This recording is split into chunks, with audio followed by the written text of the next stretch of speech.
5 to pull more than just the 4 basic elements. We have additionally strings, electric guitar, and piano. And it did a fair job on the strings, and a pretty good job on the electric guitar, and a fairly decent job on the piano. So what's cool about being able to pull the piano is sometimes you have like a little underscore sound effect, and you want to be able to just have just piano. And so because you can do that very easily with this, you can get rid of whatever sound effects and sort of repurpose the piano as needed.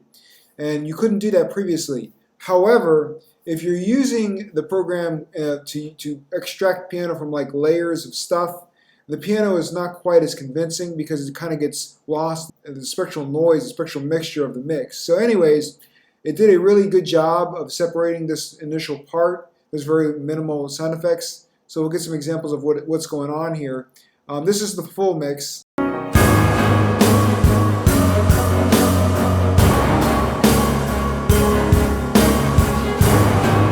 Now skip ahead to the guitar.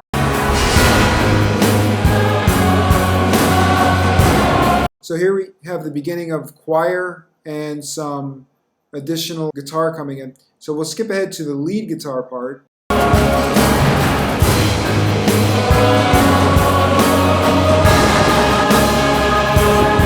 So because I performed this, I remember exactly what I was doing here. This was many years ago. And right here I had like a little lead riff. And what's cool is it actually did catch that. So let's check that out. So here's the guitar.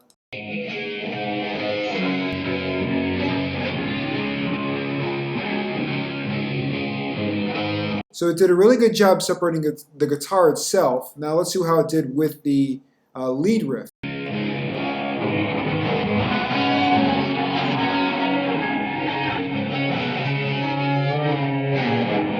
So it did a really awesome job capturing the lead riff as well. So in that way, if we have to mute the guitar, let's see how that sounds. Here's with the guitar.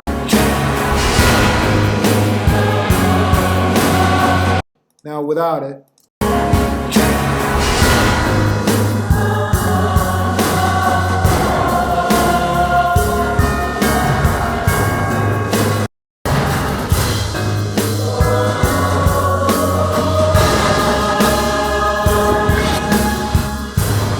So it did a really good job of taking the guitar out.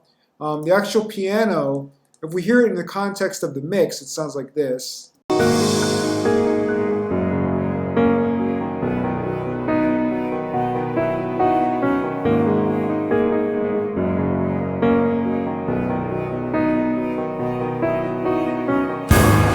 And right here is where the piano sort of becomes super abstract because there's all kinds of blends going on there. But in this initial place, it did get a really good render to separate those synthesizer sounds from the piano. So let's hear just that.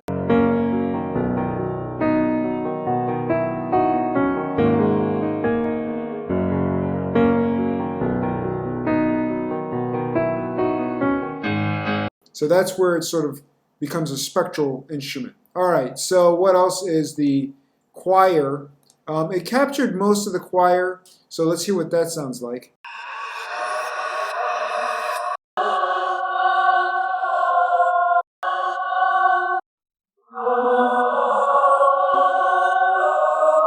And so when I originally recorded this, I always dubbed in my own voice under the choirs that I was using. So that's what those additional sounds are. It did a really decent job of that as well. And Demix has always done a rockin' job on drums. So let's just hear those real quickly.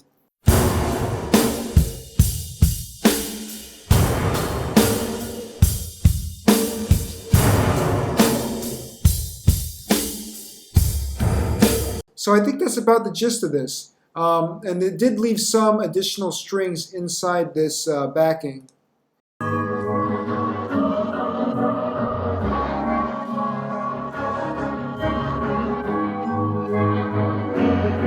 It just didn't recognize the marcato or whatever was going on there, the staccato. So, but it did a good job of pulling some of the legato stuff, but it's very sparse. But it's good for having as an option if you want to remove some of that material. So let's just hear some of that.